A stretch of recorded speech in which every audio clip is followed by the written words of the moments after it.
Hey guys, Ms. Peterson here, and welcome to our Physics in the Universe lecture on work and energy. We're going to be putting together some of our ideas about how work affects objects with ideas about energy.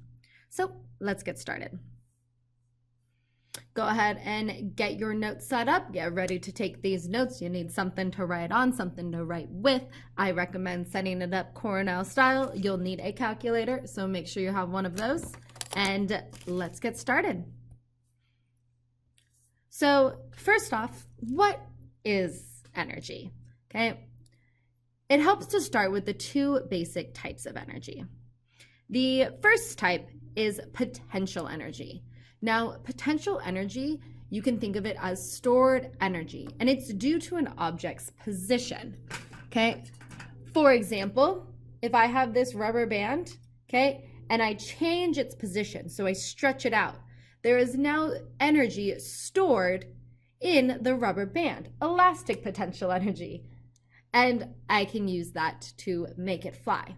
In this class, we'll be only calculating and doing calculations involving gravitational potential energy, which is the potential energy based on an object's position in the gravity fields, okay, of Earth's gravity. So we have the potential energy, gravitational potential energy,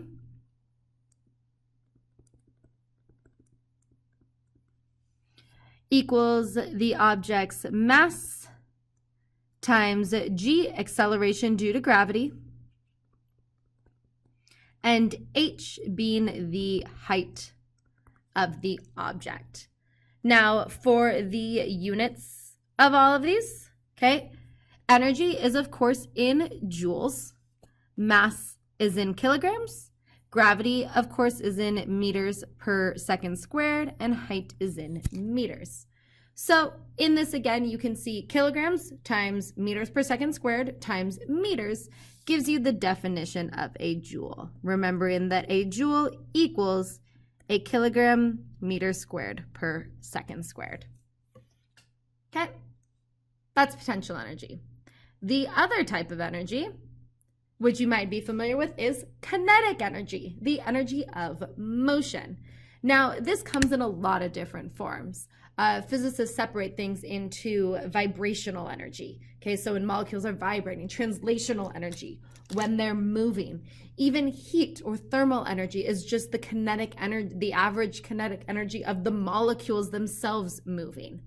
In this class, we'll be focusing just, whenever I say kinetic energy, I'm meaning just translational kinetic energy. So the kinetic energy of an object as it moves from point A to point B. Okay, and that we can find from KE, kinetic energy, equals 1/2 mv squared, where we have KE is, of course, kinetic energy.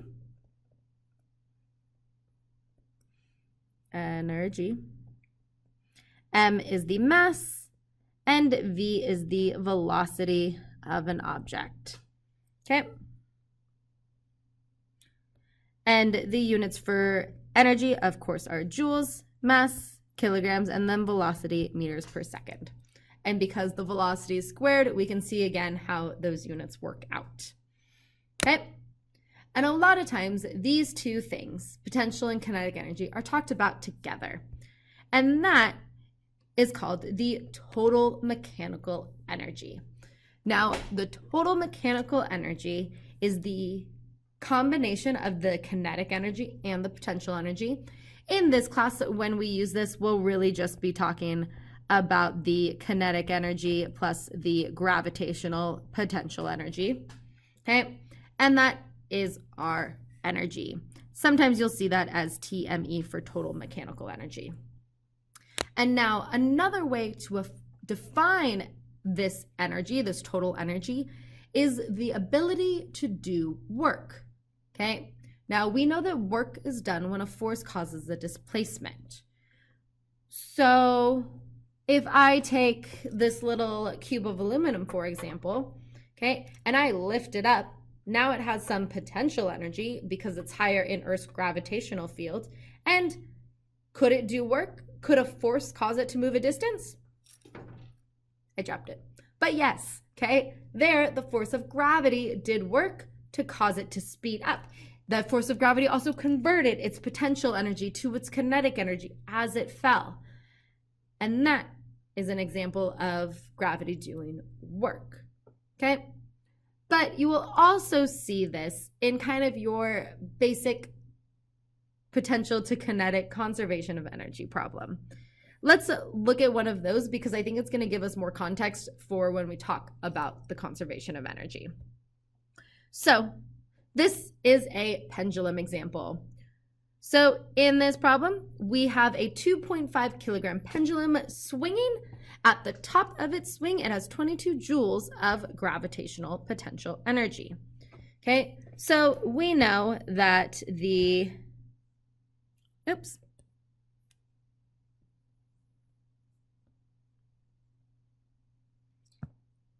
no, actually I want to use a different color. We're gonna go with blue.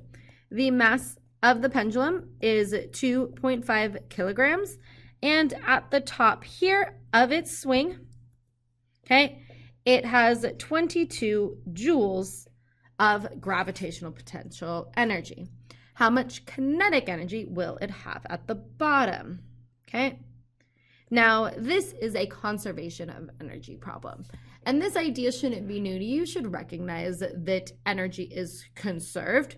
So at the bottom, if it had 22 joules at the top, it's going to have 22 joules of kinetic energy at the bottom. You saw this also in Energy Skate Park, which you guys should have completed.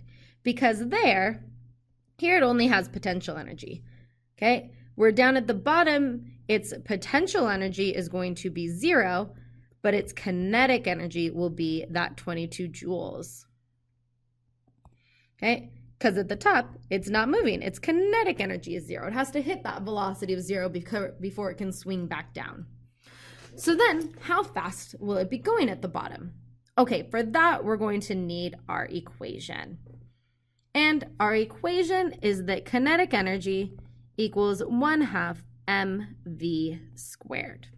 Okay, so if I'm solving for the velocity, first, I need to do some algebra and rearrange this equation. I'm going to undo the half by multiplying the whole thing by 2. Okay, so then I have 2 times the kinetic energy equals mv squared. I'm going to divide by the mass to cancel that out, and then undo the square by taking the square root of it. So the velocity then will equal the square root of 2 times the kinetic energy divided by the mass. Let's go ahead and plug in our values.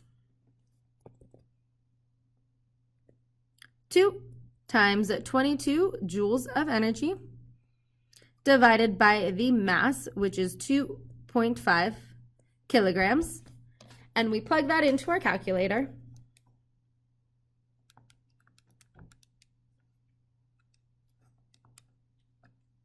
And we get 4.195, blah, blah, blah.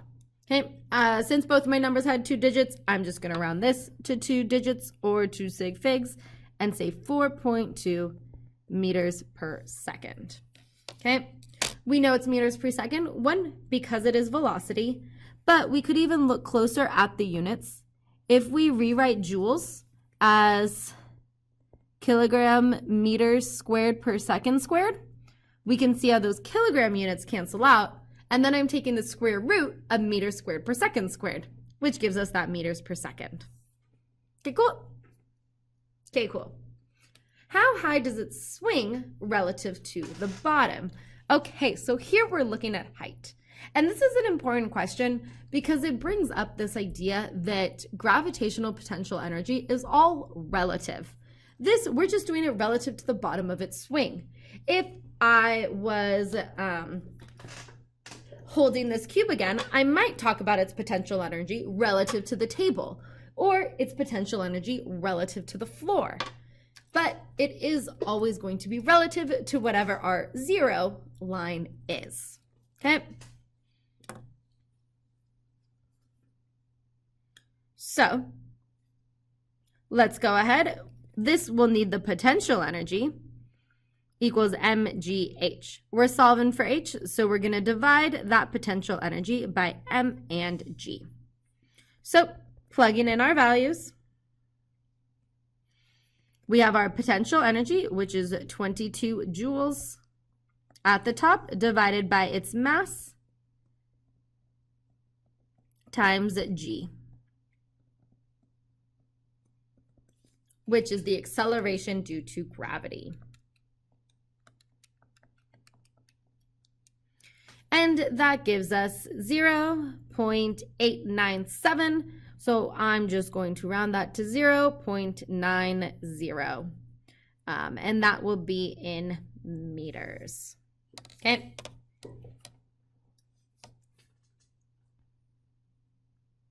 So far, so good? Okay, cool.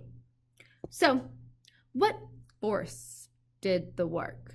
Okay, there was a force that was responsible for changing that potential energy into the kinetic energy. And that was the force that was affecting it. That was gravity. Okay, but note, gravity didn't change any of the work. It just transformed it. Can forces change the energy of something? What do you think? Can you give me an example where doing work changes the energy of something? Okay, so let's talk about the law of conservation of energy and the work energy theorem, because I think they go together. Now, the law of conservation of energy is exactly what it says. We cannot create nor destroy energy. The total energy is always conserved.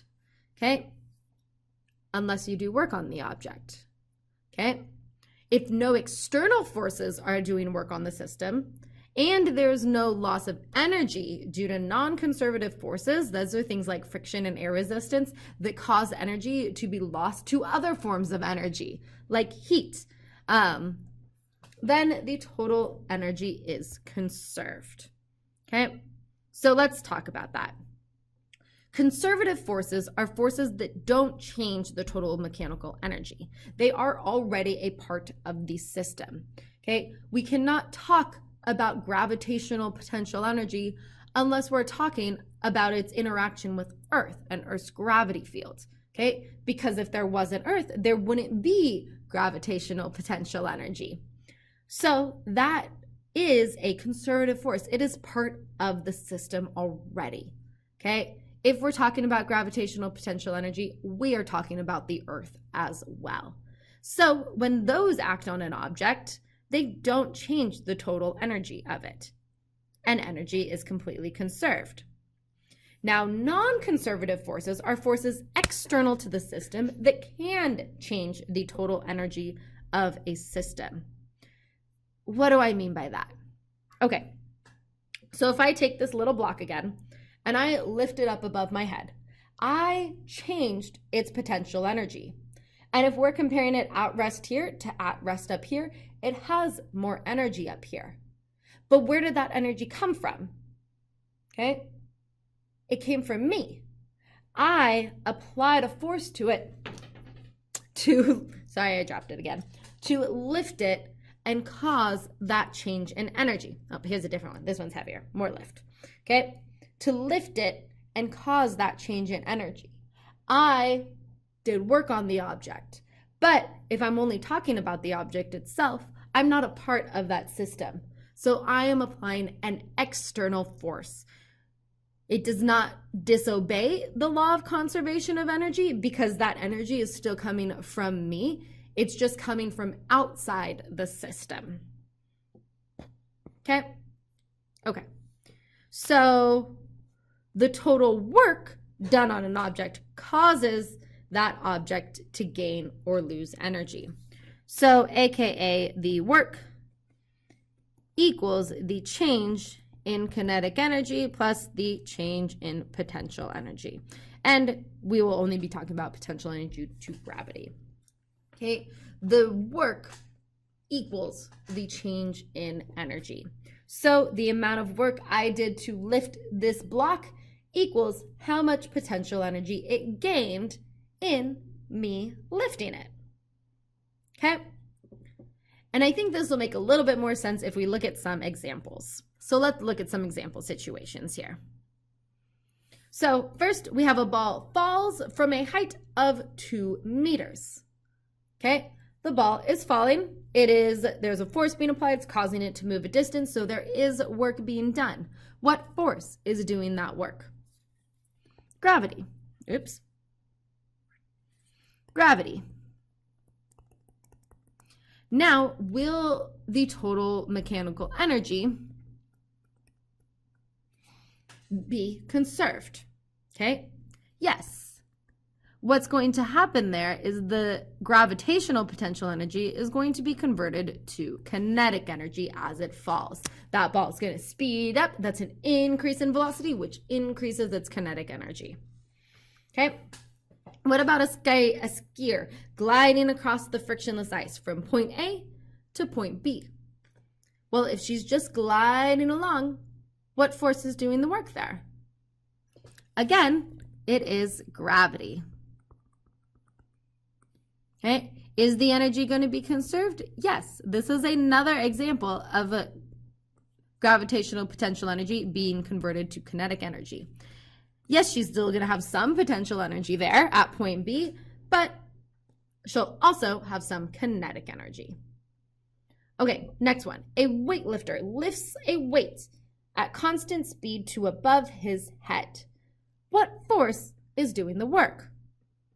Well, the weightlifter is applying the force to do the work. So we're going to call that an applied force. Is the energy conserved? Okay. Well, if it's a constant speed, that means the kinetic energy is staying constant. But if you're moving up higher, then the potential energy is going to increase. Okay. It's not all being changed. The potential energy is increasing while the kinetic energy stays the same. So for the system, no. Okay. The weightlifter adds energy, okay, by doing the work. Now his energy is conserved, okay? That energy that he uses to do the work comes from the food he ate and his own chemical energy in his body, okay? And yes, I should have said in the system. And the system, I just mean the thing that we are studying. So in the weight, energy is not conserved. If we looked at the whole thing, then yes, it would be, because all of that energy is coming from the weightlifter. Okay, what about a bungee cord exerting an upward force to slow the jumper down? Okay, what force would that be? Okay, well, that would be a tension force. Okay, and actually, that is a form of elastic energy. Okay, there's elastic energy stored in that bungee cord when it's stretched. And so when it contracts, it's actually pulling back up. This is an example of potential energy elastic, removing kinetic energy. So actually it would be the other way around. The kinetic energy, because he's slowing down, so the kinetic energy is changing into elastic potential energy. Okay, and that makes sense. Elastic energy is already in that bungee cord, okay, so it is going to slow it down. Now, the frictional force between the highway and the tires pushes backwards on the tires of a skidding car. Well, the force doing that work, it literally says that right there. It is friction. Will energy be conserved in this system? No, okay? The friction force produces heat. So that is kinetic energy change into heat energy, which will be lost from that system. Okay? Okay, cool. Okay, cool. Let's go ahead and do some math type examples. Okay, so let's look at an example problem. You pull a 50 kilogram sled 7 meters across a flat frozen pond, so no friction, using a constant force of 75 newtons and starting from rest. Like all of our problems, we're going to start by drawing the free body diagram and listing our variables. we know the mass is 50.0 kilograms, and we know that it travels a distance of 7.0 meters, okay? And that it started at rest. We can include that as well. So what forces are acting on it? Well, it has the force of gravity, okay? And if it's on a surface, which it is, it has the normal force, because, you know, that one's normally there. And then it says that we're pulling it with an applied force, okay? Or I'm just going to do applied force of 75 newtons, okay? That's a little hard to read. Let me use this lighter green. 75 newtons. Okay, so the first question asks us, how much work did you do? Okay, so there's no friction. So we know that work is force times that displacement. Sometimes you'll see it with the D for displacement, sometimes you'll see it with the delta X for change in position. It's the same thing.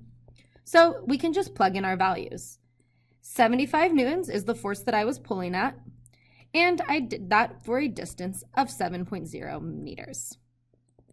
I plug that into my calculator,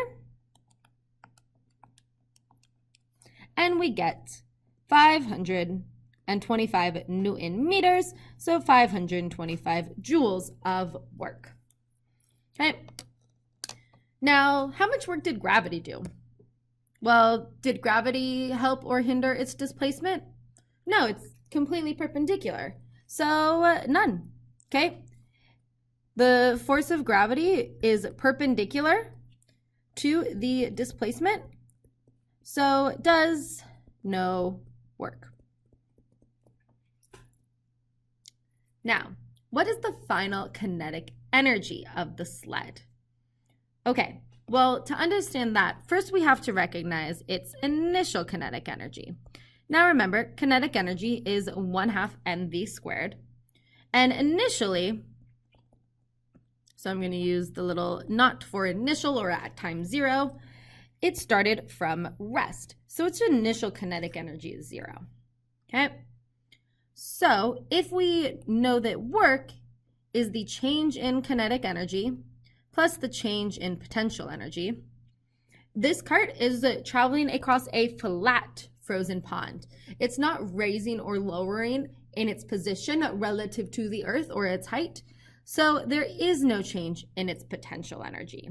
Therefore, the work equals the change in the kinetic energy. The work was 525 joules, so the kinetic energy at the end is going to be 525 joules. Okay? And again, that is because the change in kinetic energy equals the work, and it started at a kinetic energy of 0. So the work that you put in increased the energy of the sled by 525 joules. So how fast is it going? Well, we can solve that out using its final energy. We have kinetic energy equals 1/2 mv squared. If I'm solving for that velocity, first thing I'm going to do is multiply the whole equation by 2 to get rid of that 1/2. 2 times 1/2 is 1, so that cancels out. Equals mv squared. Move that m over by dividing both sides by m. And then to undo the square, we take the square root of it. So we end up with the equation that velocity is going to be the square root of 2 times the kinetic energy divided by the mass. Okay, so let's go ahead and plug in our values. We have the square root of 2 times the kinetic energy, which is 525 joules, divided by the mass, which is 50.0 kilograms. Okay, so we plug that into our calculator. 2 times 525 divided by 50, and we square root it, and we get 4.58. I'm just going to round it because we had 3 digits in both of those numbers. We'll go ahead and say 4.58. 7.8 meters per second. And just to remind you guys how those units work out, joules, remember, we can rewrite as a kilogram meter squared per second squared. So those kilogram units cancel out, and I'm left with the square root of meters squared per second squared, which are the units of meters per second, aka velocity. Now, I do want to show you guys something. When you were thinking about the final speed of the sled, did anybody think about finding the acceleration of it and using that to determine the final speed? Could you do that? Yes. I'm going to show you guys an alternate method of solving this one using kinematics and Newton's second law. Okay. So let's go ahead and rewrite our list of variables. Okay. We have the mass of the cart. Oops, not 70. 50.0 kilograms. We have the force, which will be the net force since it's the only force in that direction. Okay, reviewing that, those forces cancel out. So the net force is just that 75 newtons.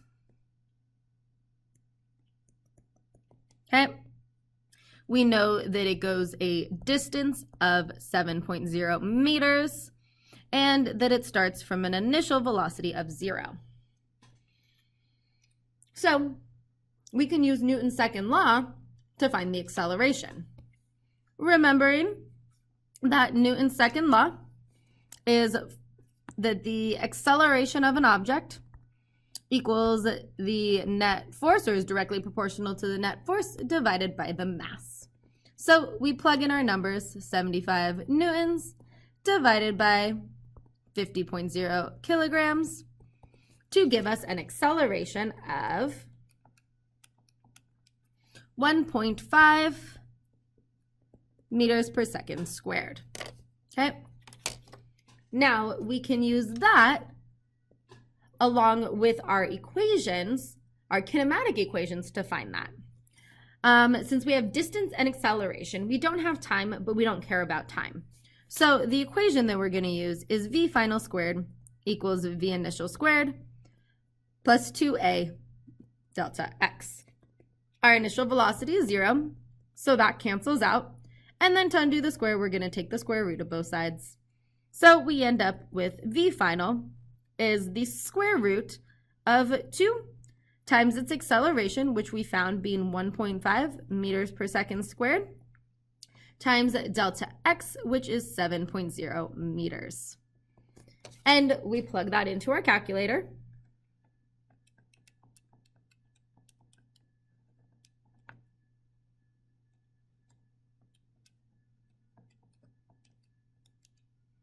And what do you know? We get 4.58 meters per second, which is exactly what we got in the previous problem.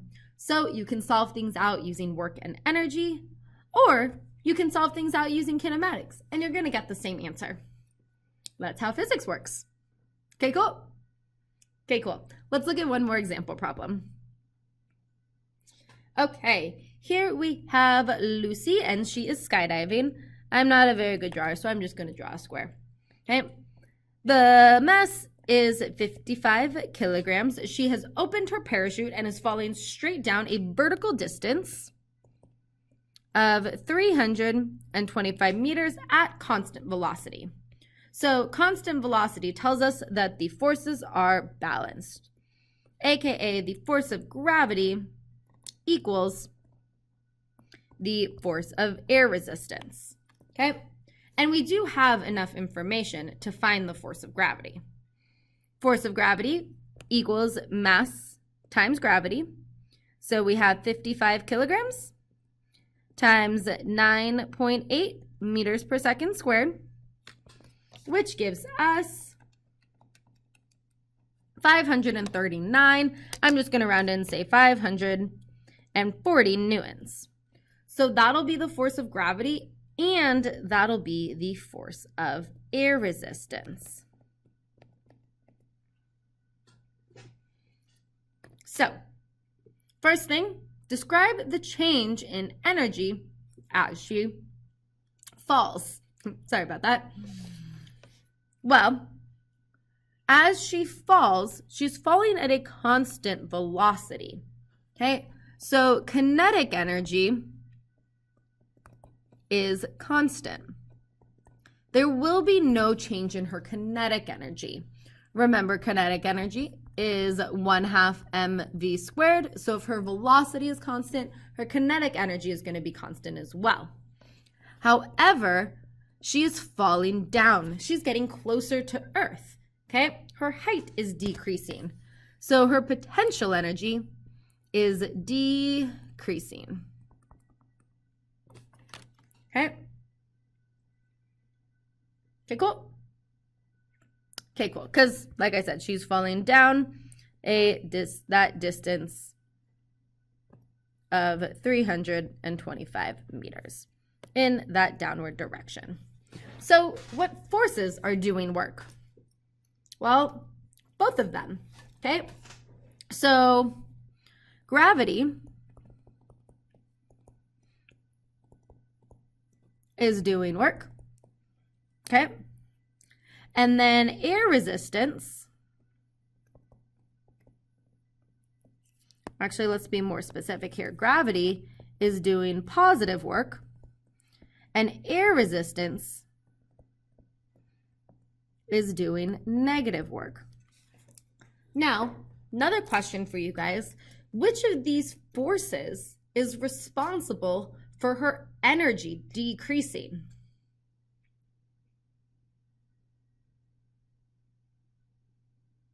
Okay, our first guess might be saying, well, her potential energy is decreasing. So it must be gravity that is decreasing her energy.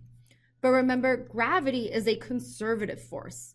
What gravity wants to do is take all of that potential energy and to convert it to kinetic and make something speed up as they falls. Okay, that's what gravity normally does. But here she's at constant velocity because air resistance is acting against gravity. So all of that energy, that kinetic energy that should be being created isn't, okay? The air resistance is preventing that. It's working against gravity and taking away that energy, converting it to, say, thermal energy due to all of the collisions between the parachute and the air molecules, okay? But both of these forces are doing work and we can calculate that, okay?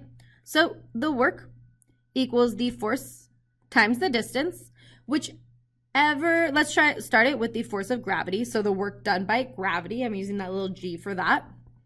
So we have the force, which is 540 newtons, okay?